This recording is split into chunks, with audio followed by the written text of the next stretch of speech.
Hi. Today we're happy because I just found the perfect t-shirt.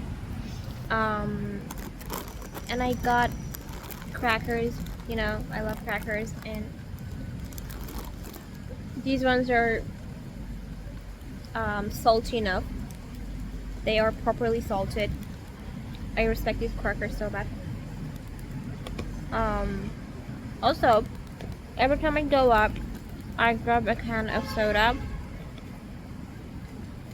Forget that they are basically 50% sugar, including Coke Zero.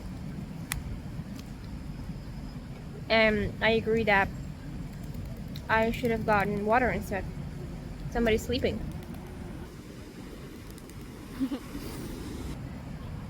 Anyways, today I want to talk about embarrassment.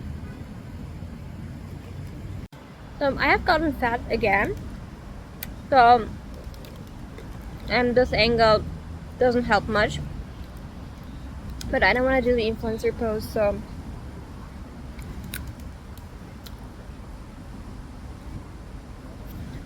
I unfortunately happen to be a manic pixie dream girl. That girl that's full of energy and will shut the fuck up.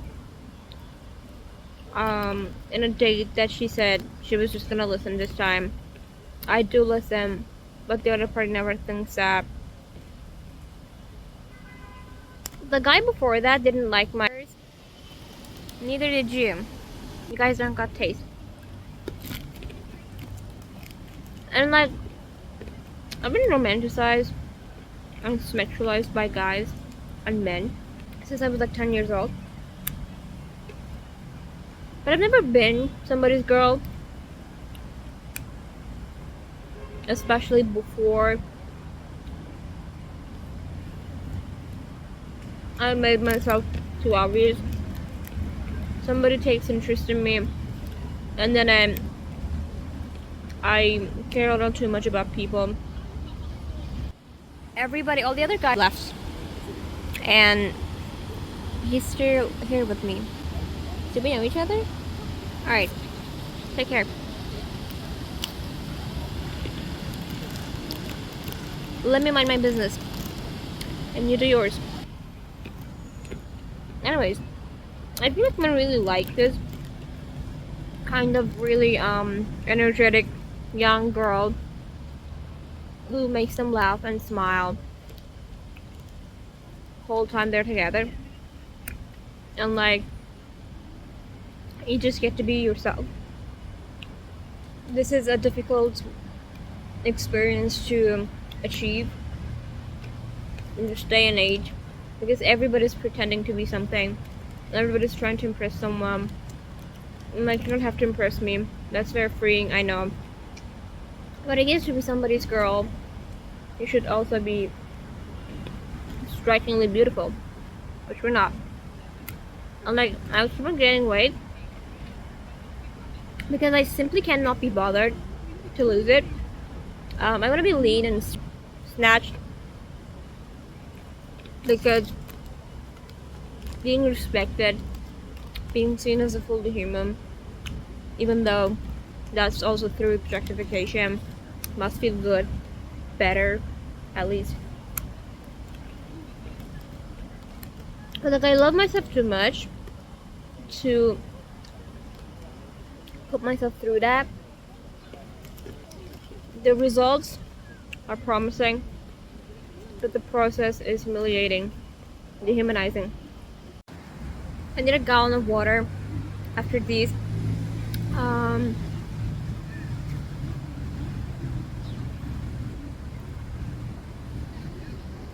I don't know why living feels so difficult to me. On one hand, it feels exceptionally easy in some way because once I learn to do something, once I actually get into something, it becomes ridiculously easy. But I'm scared to be alive and I'm embarrassed to admit it. I was just talking to a consultant, and we were discussing my chances of education. She was like, "Are you really smart? You got the qualifications." But she was like, 22. Okay, I can work with that. And I'm not embarrassed that I haven't achieved anything at 22, because I have achieved something at 22. It's just not true to my potential. And that's not a problem either. Maybe I just couldn't be bothered. That's okay. Maybe I just took infinite gap years. That's okay. That's human. But I'm sorry. I didn't want to bother you. Um, the embarrassing part is I am still scared, and I have been so deathly scared to even imagine what my life could be. If I fucking dared.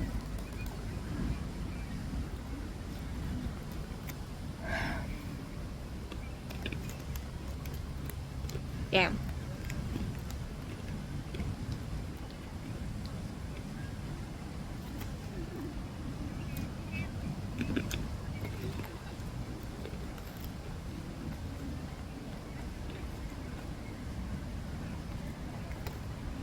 I cannot take people. Like I cannot stand people.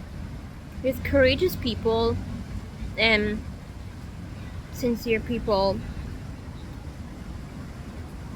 are very rare. I don't know a lot of people, but like that's also because it's not worth getting to know that many people. That takes immense amount of energy, and it's just the yield is just not worth it.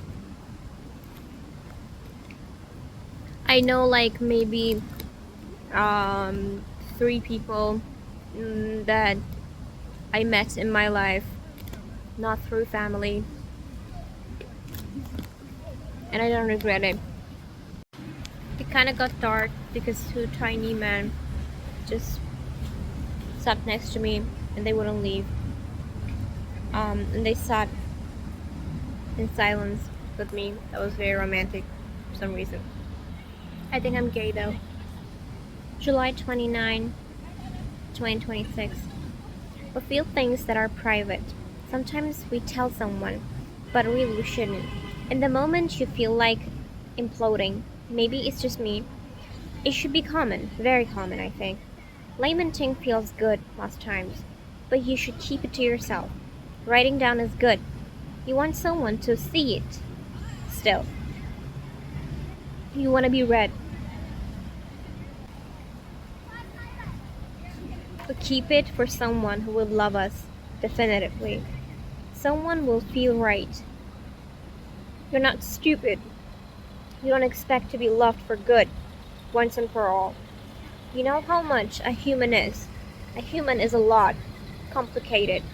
You'll never be understood in the right way. It's embarrassing to want to respect that. The immaturity is so human, but still embarrassing.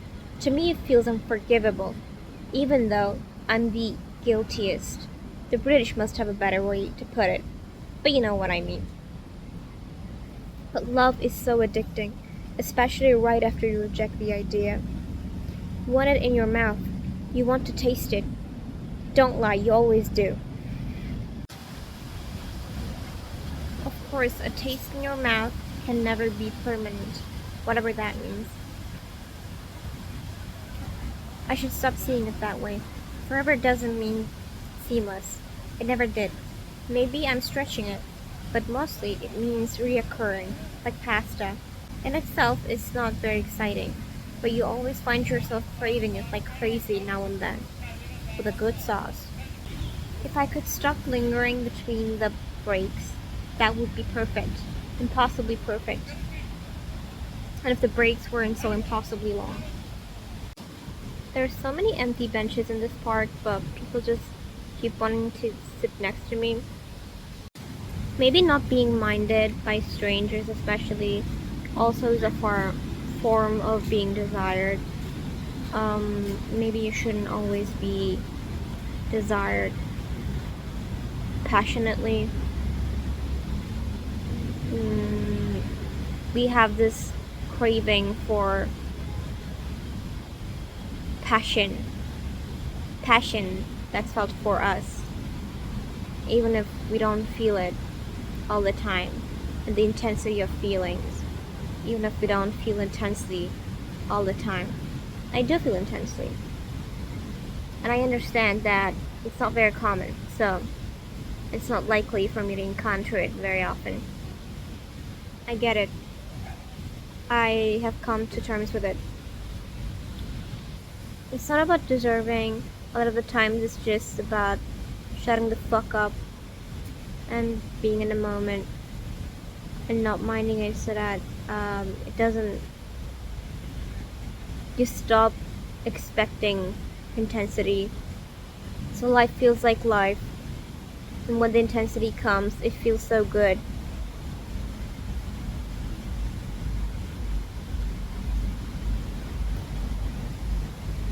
You know, when you keep thinking about orgasming, it only takes you farther away from orgasming.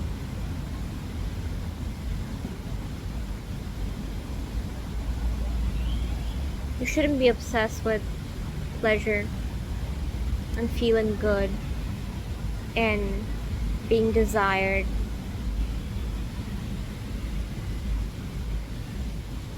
More than being desired, I am obsessed with desiring. If I had to choose between loving and being loved, infinite times I would choose loving because it makes me feel alive. It just feels so good. But sometimes I doubt it. As I said, these days I can't stand people, even my family. I don't know where this irritability comes from, and I hope it doesn't last long.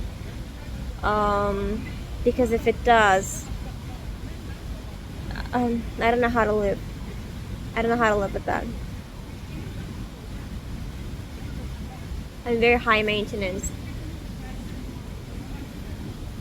Very easy to make happy, but difficult to maintain it. And this type of loneliness, the more people you meet, the lonelier you feel. It feels so native to me. It feels like a bodily part of mine that I can see myself dying with it. Like it's an integral part of me. But life surprises you sometimes. You surprise yourself sometimes. I've learned to be humble. I have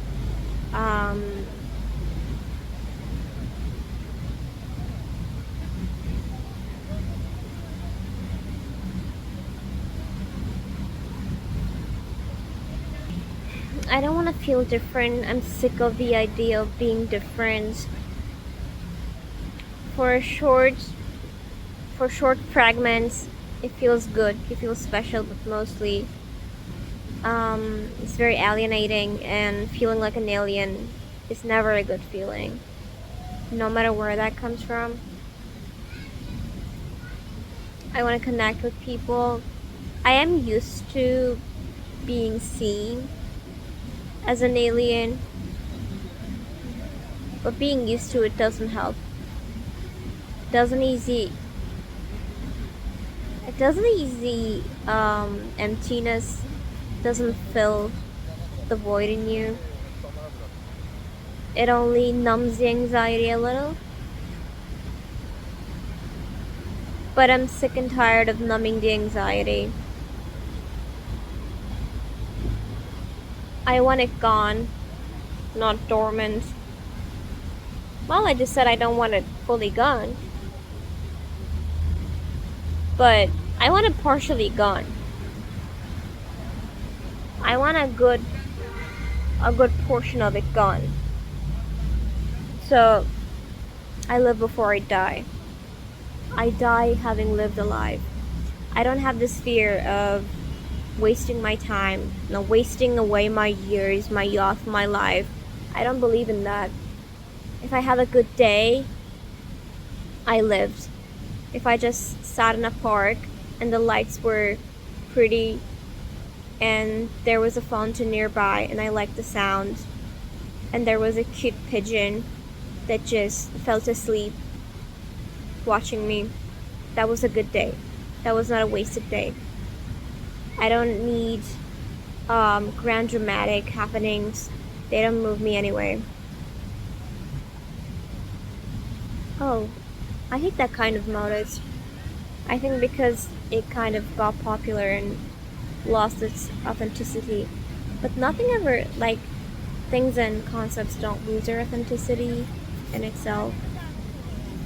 It's just our idea of them that changes. That's also a type of prejudice.